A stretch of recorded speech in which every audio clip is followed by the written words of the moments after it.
Ici, on fait de la valorisation de déchets organiques en compost. Alors globalement, ici, on reçoit à peu près 55 000 tonnes de boue de stations d'épuration urbaine. Des déchets verts issus de collectivités, donc soit via des déchetteries, soit via du porte-à-porte. C'est de tout, c'est de la tonte, c'est des branches, ça dépend de la saison. Donc on a une recette vraiment à suivre par rapport à ça. Et ensuite, c'est une grue qui passe, qui va le mélanger, le mélange 2 fois, et qui va nous mettre ça en mandin, donc sur la zone de fermentation. Ici, sur le pain court, on travaille essentiellement avec du 20 mm, et c'est un produit qui va s'étendre relativement facilement.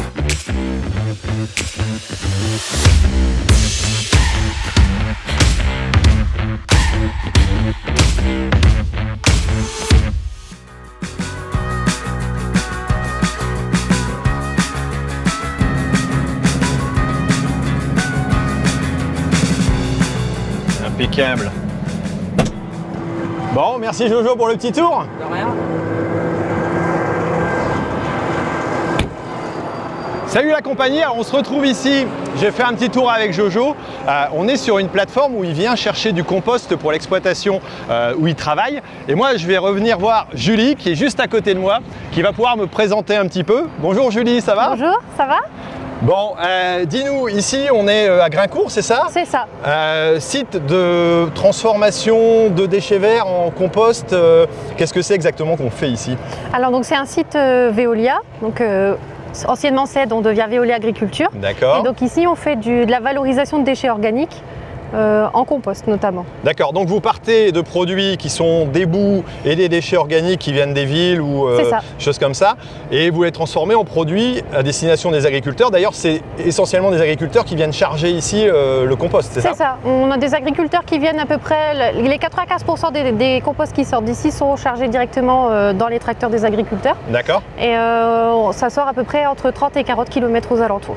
Ok, j'imagine qu'entre le produit de base et le produit fini, il y a tout un schéma. Ouais. Comment ça se décompose rapidement? Alors globalement ici on reçoit à peu près 55 000 tonnes de boue de stations d'épuration urbaine, principalement régionales. On reçoit aussi 50 000 tonnes de déchets verts. Et ça suit tout un process de compostage, donc avec une étape de mélange, de fermentation, donc double fermentation, de criblage, de maturation pour ensuite arriver au produit fini au compost. Qui est ensuite chargé dans les bennes. D'accord. Donc j'imagine que tout ça c'est normé, c'est très sécurisé. Ouais. Alors nous on est une ICPE, donc on est régi par plusieurs arrêtés nationaux et puis les arrêtés du site. Et puis du coup nous ici on respecte notamment la norme NFU 44095 qui encadre ce qui entre et ce qui sort. Donc tout est analysé en entrée et en sortie. D'accord. Ça veut dire que moi agriculteur, si je viens chercher un produit, je sais qu'en termes de qualité c'est analysé, c'est contrôlé, il n'y a pas de problème. C'est ça. Ok. Dis-moi, ça a l'air d'être assez grand comme site ici. Ouais, donc c'est un site qui fait 9 hectares 70. Alors on a une double activité, on a l'activité compostage historique du site qui date de 2000. Et puis on a une activité méta en fait de l'autre côté du site qui porte un peu plus de 2 hectares, entre 2 et 3 hectares, qui elle date de 2012. D'accord. Il y a pas mal de monde qui travaille ici, ça grouille. Oui. Alors on est à la fois le site de traitement de compostage, de méthanisation, le siège de l'agence traitement. Donc il y a aussi toute une partie administrative. D'accord. Donc c'est vrai qu'on peut être jusqu'à une trentaine sur site. Ouais. Bon, en tout cas il y a beaucoup de normes de sécurité, on va faire attention. Oui. Bon, moi je rejoins Vincent, merci. Ça marche, à tout à l'heure.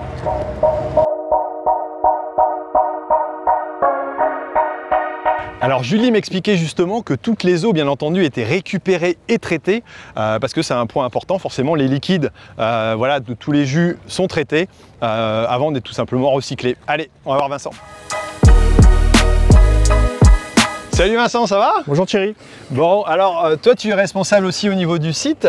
Dis-nous un petit peu, on est dans quelle zone ici? Alors ici nous sommes sur la zone de réception des déchets verts. D'accord. Des déchets verts issus de collectivités, donc soit via des déchetteries, soit via du porte-à-porte. Ok, donc ça vient de particuliers ou alors des tontes, voilà, toute essentiellement du particulier. Du particulier, ouais, d'accord. C'est quoi? C'est de la tonte? C'est des branches? C'est de tout, c'est de la tonte, c'est des branches, ça dépend de la saison. On peut avoir aussi les sapins de Noël après Noël. D'accord, vous devez avoir des périodes où il y a plus de choses un peu différentes. Moi, en tant qu'agriculteur, enfin je sais que tu es agriculteur aussi, quelque part, notre hantise dans ces produits-là, c'est les plastiques. Ça vous arrive aussi d'en avoir? Oui, malheureusement. malheureusement, parce qu'on a toujours des gens qui font un peu n'importe quoi en fait, en laissant leur sac avec le déchet vert. Et comment vous devez faire? Vous triez à la main? Vous avez des systèmes qui... Alors ça peut nous arriver de trier à la main, effectivement, quand il y en a vraiment beaucoup, mais au bout d'une certaine limite, quand on peut vraiment plus le faire à la main, on refuse la marchandise complètement. D'accord. Après, je sais que vous avez des systèmes aussi qui permettent de nettoyer, mais ça, on va le voir un petit peu après. Il y a quand même des gros volumes qui arrivent ici. Alors, c'est quelle quantité au total? Alors, on traite ici sur le site 50 000 tonnes de déchets verts, donc une partie non broyée, comme on voit là derrière nous, et une partie aussi qui arrive embroyée, donc soit par la route, mais aussi par voie d'eau. D'accord, parce que vous avez un canal qui passe juste à côté et vous utilisez ces systèmes de transport. Tout à fait, on fait entre 15 et 18 000 tonnes par an de déchets verts par voie d'eau. D'accord, donc ça fait déjà un transport. Et ce qui n'est pas broyé passe dans un système de broyage, c'est ça? Voilà, donc ici, quand la zone se remplit, toutes les 3 semaines ou tous les mois, ça dépend de la saison bien sûr, on fait appel à une personne qui arrive avec un broyeur. Et donc ce sont des opérations spot. Et on broie ce déchet vert là pour le mettre ensuite avec les boues pour le mettre en fermentation. Ok, bah on va peut-être aller voir cette, cette étape là. On y va.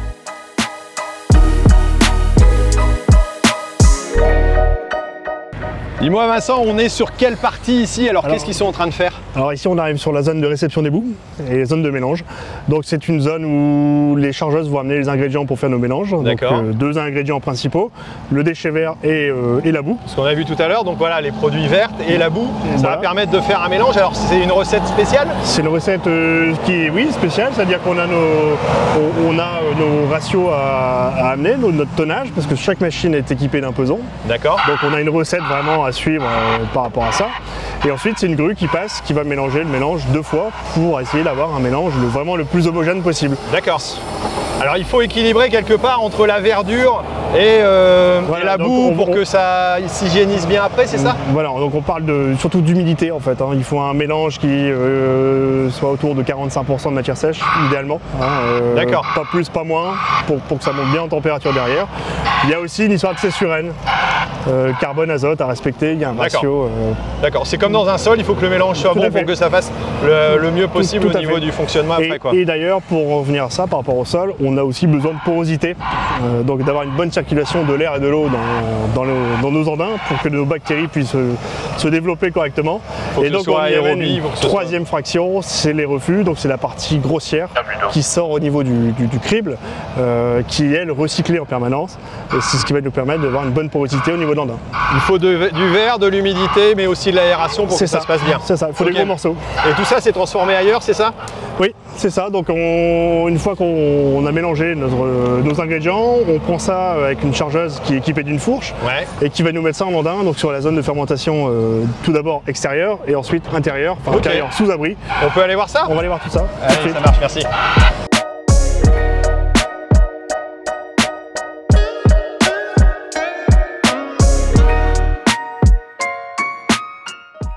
Alors dis-moi, ces boues, elles viennent de où, Vincent? Alors elles viennent essentiellement des Hauts-de-France, de la région. Donc ce sont soit des stations d'épuration urbaines, pour la majorité, ou industrielles. J'imagine que c'est hyper contrôlé en termes de normes, de ce qui rentre. C'est hyper contrôlé, donc tout est analysé et donc les analyses, les boues doivent répondre à la norme, à l'arrêté du 8 janvier 1998. D'accord, d'accord. Donc ça garantit quelque part que quand on va mettre des produits dans nos champs, derrière ce soit vraiment sécurisé parce que tout est suivi, quoi. Tout à fait. Ok, ça marche.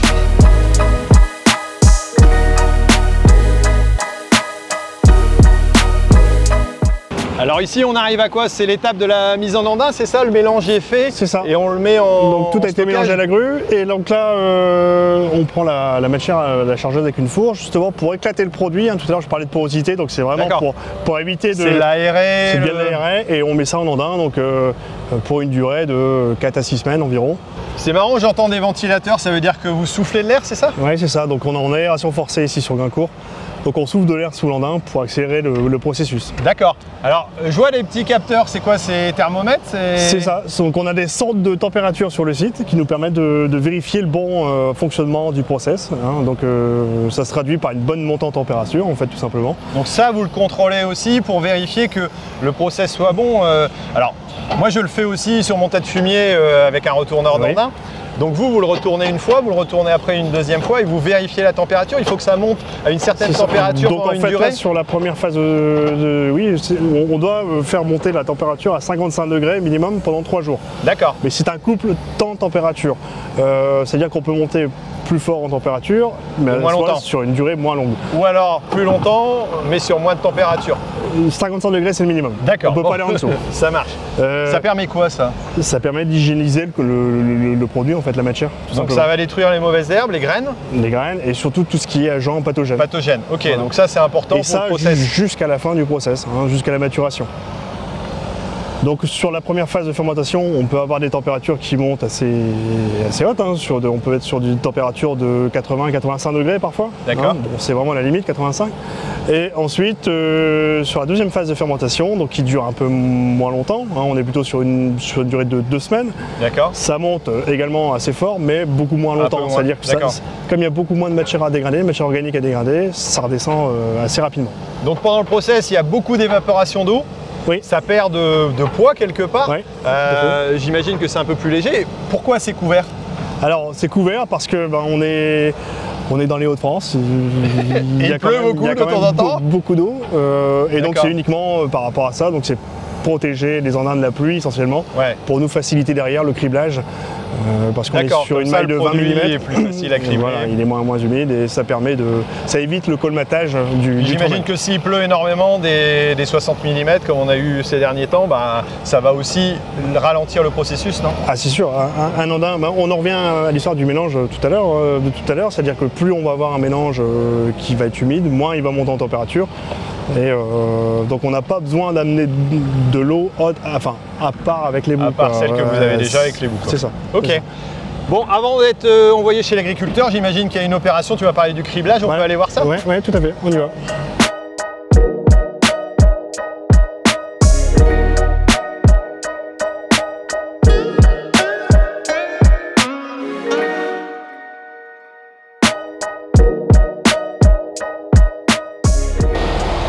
J'imagine qu'au niveau sécurité ici, vous devez faire très attention, non? Il y a beaucoup d'engins qui se baladent. Très attention, c'est notre priorité aujourd'hui. C'est avant de commencer à faire quoi que ce soit, avant de donner les consignes sur le travail, c'est la sécurité avant tout. Et on travaille en fonction de la sécurité pour être vraiment en sécurité. En sécurité. Bon, moi j'ai la chance et tu me promènes et voilà, tu as ton talkie-walkie pour dire à tout le monde attention, on se déplace. Il n'y a personne qui se balade à pied ici au milieu. Personne. Les piétons sont interdits sur le site. Ok. On peut être piéton lorsqu'on intervient sur des machines ou pour de la maintenance, mais on balise bien la zone. On a 2 véhicules qui sont dédiés à ça. Périmètre de sécurité et tout quoi. Mais hors de question de se promener à pied sur la plateforme. Ok. Bon, quand on a vu ça, là il est en train de charger 2 mètres, c'est la cribleuse, c'est ça? C'est un crible, un crible avec un trommel, donc sur une maille de 20 mm. D'accord. Donc cette maille peut être modifiable, il n'y a pas de problème, on change de trommel, on peut mettre du 30, du 10, du 15. Ici sur Graincourt, on travaille essentiellement avec du 20 mm, uniquement même du 20 mm. C'est ce qui correspond le mieux aux besoins des agriculteurs, c'est-à-dire qu'on ne retrouve pas de gros morceaux. On n'est pas non plus sur du très fin. Il faut que ce soit de la matière qui va se dégrader dans le sol de toute façon. C'est ça, tout à fait. Et c'est un produit qui va s'épandre relativement facilement. On n'a pas de souci avec ça. Ok. Tout ce qui est mis sur le côté, c'est de ce dont tu as parlé tout à l'heure qui va donner de l'aération. Donc quelque part, ça circule et un gros morceau de bois va finir par se décomposer complètement. Tout à fait. Donc là, effectivement, on sépare la partie grossière de la partie fine. La partie fine va être stockée en maturation. Donc c'est notre compost, notre produit fini, ce qu'on va vendre.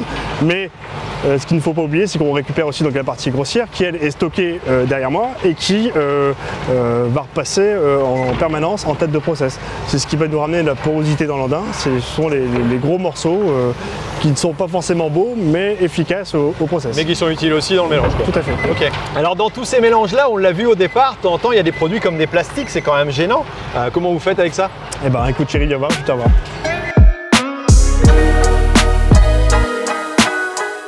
C'est une machine miraculeuse, alors c'est quoi? C'est un gros aspirateur, c'est ça? Oui, donc en fait c'est un crible à étoile.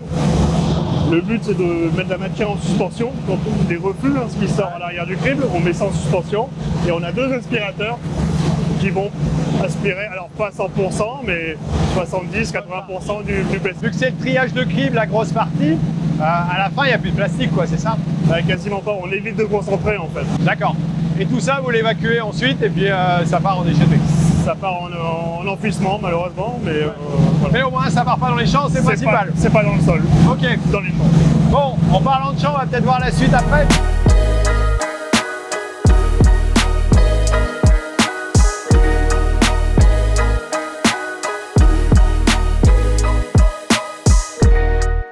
Alors ici c'est l'une des dernières phases, vous stockez ici, c'est ça? C'est la dernière phase du process, tout à fait. Donc là on est en zone de maturation, donc c'est-à-dire que voilà, une fois sorti du crible, le compost il est stocké ici, donc ce qu'on appelle en maturation. Donc là c'est une phase où on va donc constituer un lot, on va l'analyser.